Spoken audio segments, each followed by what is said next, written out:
Christmas just started already, so do you feel like there's too much on your to-do list to stop and breathe and trim your pursuits while you trim the tree? So life coach Connie Sokol says one simple formula can help simplify your holiday season. And we say it every year, this is going to be the year we simplify, right? We say that every year. Yep. So where do we go wrong?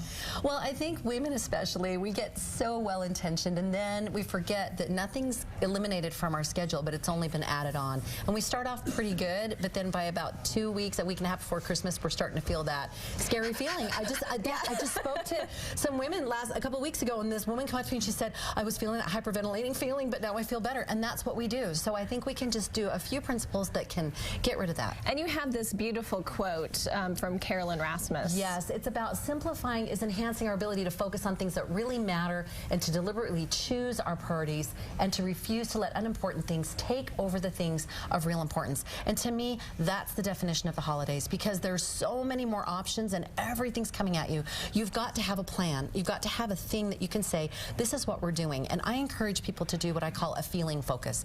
Like, sit down and say, how do we want to feel this holiday season? Do we want to feel peaceful or joyful, or is it a memory maker? Is it going on a big trip together?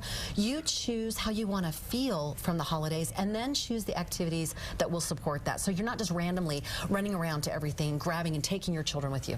And you've made it easy for us, thank you, because you have this 4-step plan you call PADE. Yes. The first one is to revise the plan, and that's to sit with your family, like I was saying, and ask them, how many times do, Mom, I feel like we just go in like guns up and this is Christmas and take no prisoners and we're just going to go from event to event, instead of saying, what do you like that we do at Christmas? To your family, what do you not like? Do you not like making the fruit cake? Okay, we can get rid of that this year. The other day, I wanted my kids to watch Rudolph with me.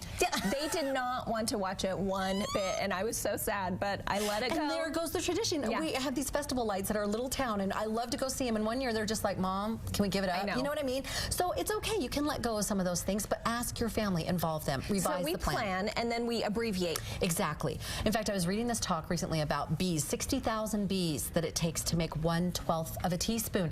And I had just thrown out 2 of those, like, you know, bears of honey, and it was old honey. I was feeling so guilty. I was like, 1/12 of a teaspoon. But we don't have to be the holiday Christmas cheer. We can bring our 1/12 of a teaspoon and add it to our children's and our husbands and our neighbors and whoever, and that makes the gallon of Christmas joy. So we don't have to carry Christmas on our shoulders. So abbreviate the fun activities. We don't have to always eliminate them, but make them a little bit energy to task. So every year we like doing gingerbread houses.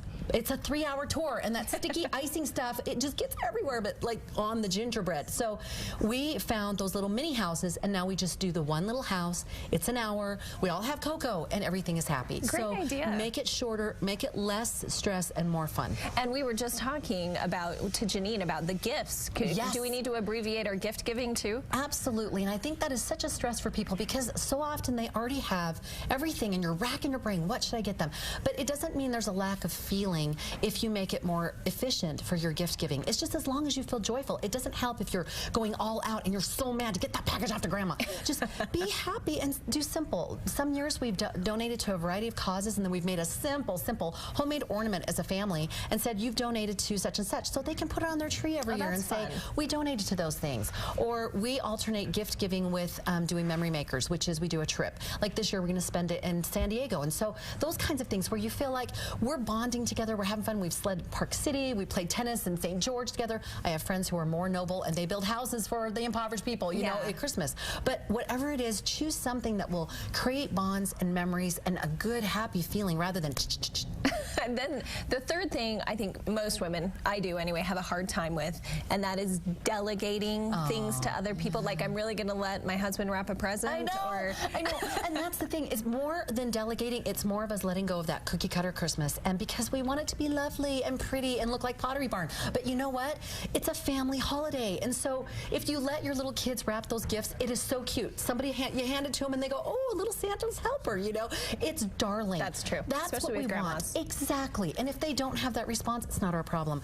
Our kids, we've turned over decorating the tree, which now looks great. Used to have big gaps, and I'd kind of scoot things when they went to school. But it's got, you know, it's gotten better. And then the wrapping together, the adult children, or as they get older, you can relive those Christmas memories as you're wrapping together on Christmas Eve, the mom and dad gifts. It's so fun, and that's what we do, is we make it a fun experience. And we've abbreviated, and now your last one, you say eliminate. You just need to get rid of some things. And that's hard. The hard thing is because eliminating means offending someone. That's eliminating an event or a tradition that just isn't working for your family. Don't feel guilty about that. Assess your situation this year, financially, health-wise, whatever, and say, this is working, this isn't working, we're going to revisit that next year. I have a lady who just emailed me recently, and she said that she felt like finally she realized some people in her family she was trying to please that didn't understand or sympathize with their situation, which was a lot of young children. So her and her husband sat down and said, okay, we're not going to participate in the gift exchange, and lovingly and kindly shared that and said, we're going to do Christmas at home because it's better for our younger children. These are things that are going to make it a better season for them, and family members should respect that. Now, you have a podcast. I do. Right? I okay. do. A series of 4 of Simplify and Savor the Season. You can go to 8basics.com, and that's the number 8basics.com. They're free podcasts, and it's just giving you tips on simplifying and savoring the season. All right. Thank you so much. You bet. Those are great tips. You bet.